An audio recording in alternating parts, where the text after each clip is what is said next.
Okay, this video is gonna be about camphor oil. Um, I just made some, that's why I'm making this video. If you've never used camphor before in your spiritual practices, it's really good as like a purifying agent. It drives away evil spirits and cleanses the area. Here's a little chunk of camphor, the resin. I buy mine in, they're usually little squares, but I've broken this apart, obviously, and I have no more, so I can't show you the huge chunks. They'll get like, they'll be this thick, and like, that goes up to like right here. And they'll come in little 4-packs of those. And I go through it like crazy because I love the minty smell of it. So I burn a lot on charcoal and then I'll waft it around the room. And my 8-year-old sister loves it too. She'll walk in the room and say, it's minty. It's pretty adorable. I've been starting to use it in oils too. I use a tiny bit in my Shield Maiden oil that I'm going to start selling again. I've just been waiting for my Word document to start working. I'm going to reinstall it, I guess, and I need to buy more ink. But I thought I'd make the oil too because it wasn't until I went to a botanica here in San Diego called Mama Roots that I realized you could make an oil out of it. I didn't really, I had put it in my Shield Maiden oil to experiment with it first because I always make oils and then experiment them before I sell them. But I never thought of just making it just the camphor oil. So there I bought some of the camphor, I guess it's an essential oil, and I diluted it because I know like regular camphor, that resin, if I touch it and then touch my face or my eye, well I just touch my face, but when I've used it a lot and I touch my eye, oh my god, I don't know why I touched my eye, but I did. Burns like hell, and I'm really sensitive, so I used some of the oil that I bought from Mama Roots, and I mixed it with vitamin E and another carrier oil.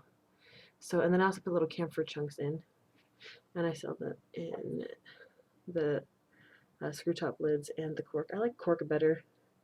I don't know what it is. I think I just kind of like the look of it, except for gotta make sure I reseal mine a lot when I store them away so they won't leak. But I diluted it so you can anoint yourself with it. But you can also anoint candles, different areas in your house that you want to bring the energy into. I actually could make a border, like a barrier, using it, like using it on your window seals or something. I've tried that. It's also good for dream work if you use it. And then some people say it helps develop your psychic abilities better. I haven't really experimented it using in dreaming or trying to develop my psychic abilities or any sort of abilities with it. I usually use it to cleanse and purify, but that'd be something you could try. And I like to see how it works for some other people. Usually when I do something like this, I'll either test it myself or I'll give it to a friend to test if it's not something that I'm really looking to work with. It's the camphor comes from it's a resin. It comes from some sort of Asiatic tree, I think. And I didn't think about using it ever in magic until I started reading about HooDoo. So if you really want to get into it, you should start looking into some HooDoo, like Lucky Mojo, and see if they have any suggestions. Or I know there's some forums and stuff people talking, but a lot of people are pretty secretive in the HooDoo community for some reason. I think it's because you're supposed to get it passed down or learned from somebody else instead of learn online. Not everybody wants to share their magical secrets. But yeah, so I just thought I'd share this now, since I'm going to probably experiment it with it soon and see what I can do with it. I know it works really well for, I said, purifying and protection. We'll see what we can do for our dreams. I know I've made bath salts with it before. Scotty's Winter Kiss, I usually make that for sinuses and everything, and I'll mix it with different mints and some other good herbs to draw things out of you. And the camphor is the kicker, though. I've gotten camphor crystals before, and it just like blows everything out when I take a bath with it. I've also made a bosom buddy and I stuffed it with camphor crystals, and it's pretty powerful stuff.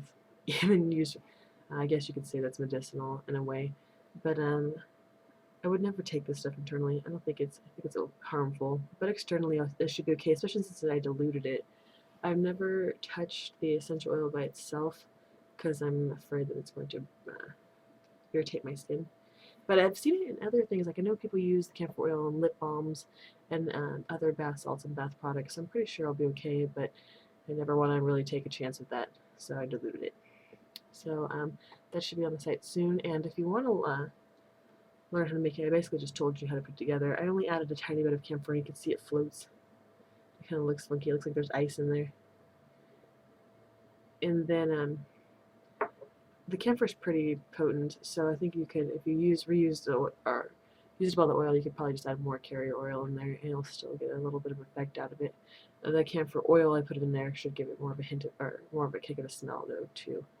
So that's my video on camphor oil. I hope you found it interesting, since I know a lot of people that I've tried to talk to about it never thought of using it as a magical tool. So maybe it'll open, this video will open somebody up to using it more. And thank you for watching.